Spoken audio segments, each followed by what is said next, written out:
చంద్ర పక్కింట్లో ఉండడమే కాదు, చంద్ర ఇంట్లో రెంట్కి ఉండడం కూడా రిస్కే అంటున్నాడు సత్తిపండు. పాపం సత్తిపండుకి వచ్చిన కష్టాలు ఏంటో తెలియాలంటే let's welcome Chammak Chandra along with his team. Kausalya సుప్రజా రామ పూర్వా సంధ్యా ప్రవర్తతే ఉత్తిష్ఠ నరశార్దూల కర్తవ్యం దైవమాంధికం. ఉదయం నుంచి ఇల్లు కోసం తిరిగి తిరిగి కాళ్ళు అరిగిపోతున్నాయి. సేమ్ ప్రాబ్లం ఇక్కడ కూడా. ఒక్క ఇల్లు కూడా దొరకటంలా.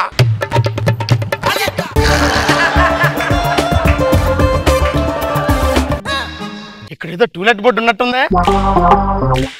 ఏమండి ఎవరు సార్ ఇంట్లో? టూలెట్ బోర్డు ఉంది సార్. అవును నా ఇల్లే. అది ఇల్లు రెంట్కి కావాలి సార్. తప్పకుండా. ఫ్యామిలీ బ్యాచులరా? ఫ్యామిలీయా సార్? బ్యాచులర్ ఎవరా? ఇస్తాం. మరి ఫ్యామిలీ బ్యాచులర్ ఊరికే ఫార్మాలిటీ కోసం అలా అడుగుతాం లేదని. రెంట్ 10,000. ఓకే సార్, పర్లేదు సార్. అడ్వాన్స్ తీసుకునే ముందు ఒక మాట, సంవత్సరం వరకు నా ఇంట్లోనే ఉంటానని చిన్న అగ్రిమెంట్ మీద సంతకం పెట్టావనుకో. Okay sir. సత్యపండు సార్ ఆలోచించుకొని పెట్టు. నమ్మకం ఉంది సార్ వ్యక్తి మీద. నేను చూసుకో నేను చెప్తున్నా నీకు.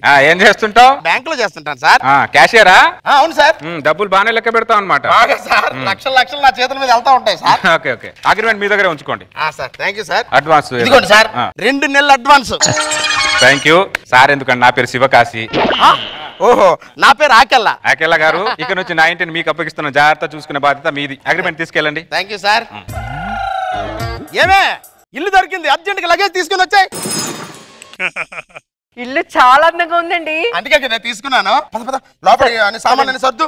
2 నెలల తరువాత. అకేలా ఏంటి శివకాశి గారు? మీరు నా ఇంటికి వచ్చి 2 నెలలు అయింది కదా? అవునండి. ఈ నెల నుంచి 2,000 రెంట్ పెంచుదాం అనుకుంటున్నా. 2 నెలలకే 2,000 పెంచడం ఏంటయ్యా? నేను 2 నెలలకే రెంట్ పెంచుతానని చెప్పి ఆల్రెడీ నేను అగ్రిమెంట్ లో రాశానే. ఎక్కడ రాసో చూపించు. ఇదిగో ఈ 2వ పేజీలో వెనకాల చిన్నగా ఎక్కడ కనబడడం లేదే? భూతత్వం పెట్టి చూడు. 2 నెలలకు ఒకసారి రెంట్ పెంచబడును. దక్కేలా ఇంత పెద్ద మ్యాటర్ ని అంత చిన్నగా ఎవడన్నా రాస్తాడా? నీకు పెద్ద మ్యాటర్ కావచ్చు అకెలా, నాకు చిన్న మ్యాటర్ అది. అలాగైతే ఒక్క క్షణం కూడా నీ ఇంట్లో ఉండను. ఇప్పుడే నీ ఇల్లు ఖాళీ చేసి వెళ్ళిపోతాను. చేసే ఆ 2 లక్షలు ఏముంది, ఇచ్చేసి కాల్ చేసి నేను వద్దంటున్నా. నాకెలా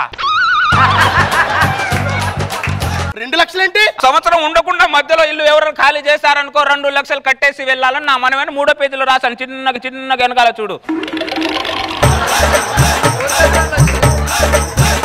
నేను కావాలని చెడు.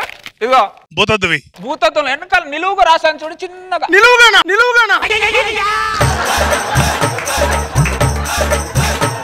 మధ్యలో ఇల్లు ఖాళీ చేస్తే 2 లక్షలు ఇచ్చి వెళ్లాల్సిందిగా నా మనవి.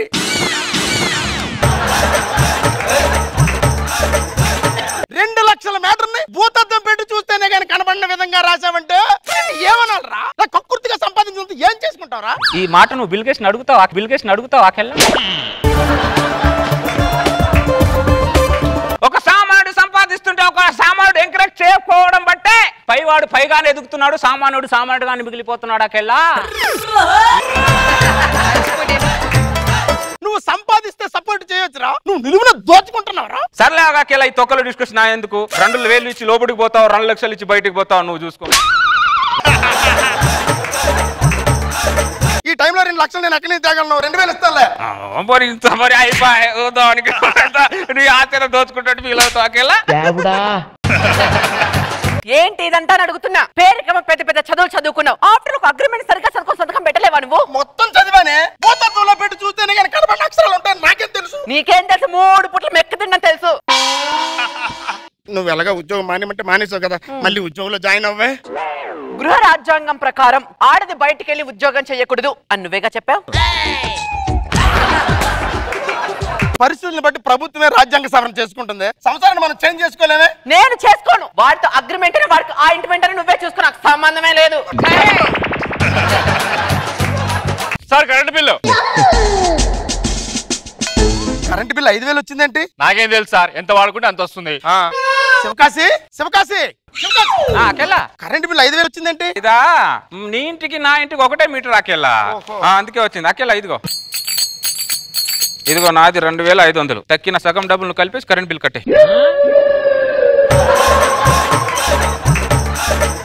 ఏంట్రా 2500 సగం బిల్ నేను కట్టేది? నీకు మైండ్ ఏమైనా దొబ్బిందా నీకు శివకాశి? నా ఇంట్లో ఉన్నది ఒక ఫ్యాన్, ఒక టీవీ, ఒక లైట్. నీ ఇంట్లో ఉన్నది 2 ఏసీలు, 2 గేజర్లు, ఒక వాషింగ్ మెషిన్, 5 ఫ్యాన్లు. నేను సగం ఎందుకు కడతాను రా? అఖిల నీతో మొదటి నుంచి ఇదే ప్రాబ్లం అఖిల. అఖిల నువ్వు చదువుకొని ఉద్యోగం చేస్తున్నావో సర్టిఫికెట్ కొనుక్కొని ఉద్యోగం చేస్తున్నావో నాకేం అర్థం అవట్లేదు అఖిల.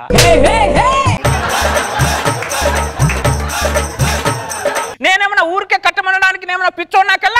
అగ్రిమెంట్ లో సగం సగం కట్టుకోవాలని రాసి ఉంది కాబట్టి కట్టమంటున్నా.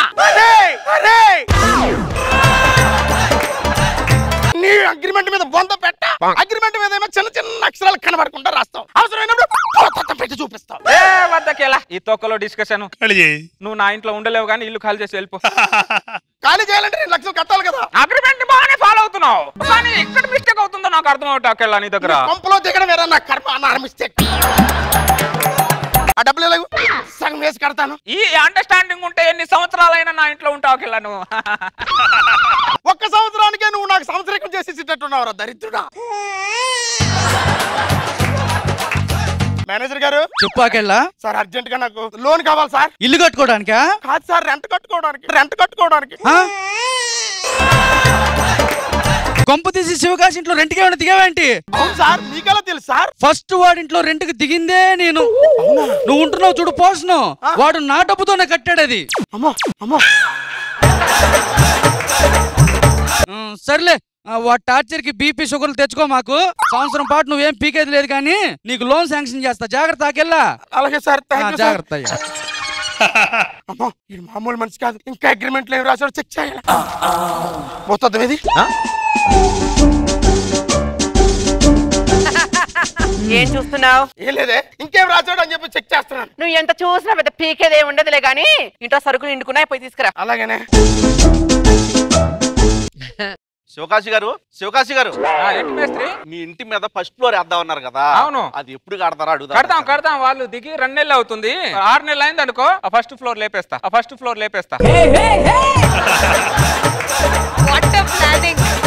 నేను కబురు పెడతానులే మేస్త్రి. నేను కబురు పెడతాను. అఖిలా ఏంటవి? సామాన్లు తెస్తున్నాను. మరి సామాన్లను నీ ఇంట్లోకి తీసుకొని వెళ్ళిపోతే ఎలా? సగం సరుకులు నాకు ఇవ్వాలని తెలియదా నీకు? సగం కావాలంటే అగ్రిమెంట్ లో చూడు. చూపించరా నువ్వు. ఇదిగా పోతుంది. పట్టుకో, ఇది దాంతో కనబడదు అది.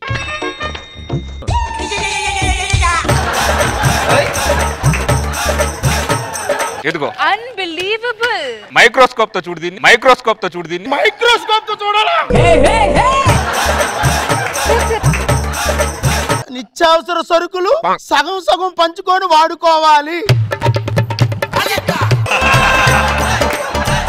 నేనేదైనా రూల్స్ ప్రకారమే పాటిస్తాను రాకేలా. నేను అసలు ఎందుకు ఇది తీసుకుంటాను చెప్పు. చెప్పు. ఒక ఆయిల్ ప్యాకెట్ నీకు, ఒక ఆయిల్ ప్యాకెట్ నాకు. నేను ఏదైనా పద్ధతి ప్రకారమే చేస్తాను నాకెళ్ళా.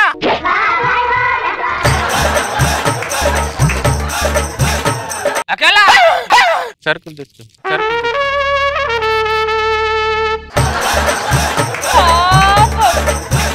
దరిద్రుడా, సరుకులు కూడా సగం తీసుకెళ్తున్నావు అంటే నీ టార్చర్ నేను తట్టుకోలేను. ఆ టార్చర్ నేను భరించలేకపోతున్నాను. కొద్దిగా ఆయిల్ పెట్టవే. ఆయిల్ పెట్టు బాబోయ్.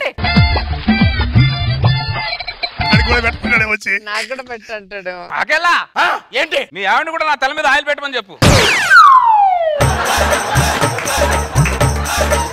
ఆవిడ నీకు ఆయిల్ పెట్టాలరా దరిద్రుడా? నేను ఊరికేమైనా పెట్టమంటా నాకెళ్ళా? ఆ అగ్రిమెంట్ లో ఉంది కాబట్టి పెట్టమంటున్నా. ఇది కూడా అగ్రిమెంట్ లో ఉంది. కావాలంటే ఇదిగో దీంట్లో చూసుకో మైక్రోస్కోప్ తో. అయ్యో రామా.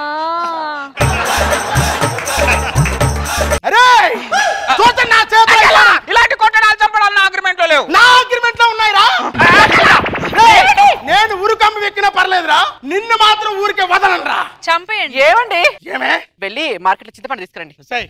నేను మార్కెట్ కి వెళ్తాం లేదే, మటర్ చేయడానికి వెళ్తున్నాను. ఏడ్సావులే, ఓ పెద్ద చంపేటం చూసాం గానీ వెళ్ళి చింతపండు తీసుకురా. వెళ్ళు. సత్తిపండు చింతపండు తెస్తాడు. మోస్ట్ వాంటెడ్ అబ్బాయి మోగించు డోలు సనాయి ఐ వాంట్ ఎ బూస్ట్ బజాయి. సార్ నాగబాబు సార్ ఎలా ఉంది స్కిట్? నాకు బాగా నచ్చింది. నాకు ఆ మైక్రోస్కోప్ చూపించగానే హిలేరియస్ గా లేచింది. చాలా ఎంటర్టైన్ చేస్తావు. గుడ్. రోజా గారు హౌస్ ఓనర్స్ కి ఒక మంచి టిప్ ఇచ్చాడు ఎలా రెంట్లు పెంచుకుంటూ వాళ్ళని పిండొచ్చు అని. పోటాపోటీగా చేశారు నువ్వు అండ్ సత్తిపండు చంద్ర. బాగుంది, వెరీ నైస్.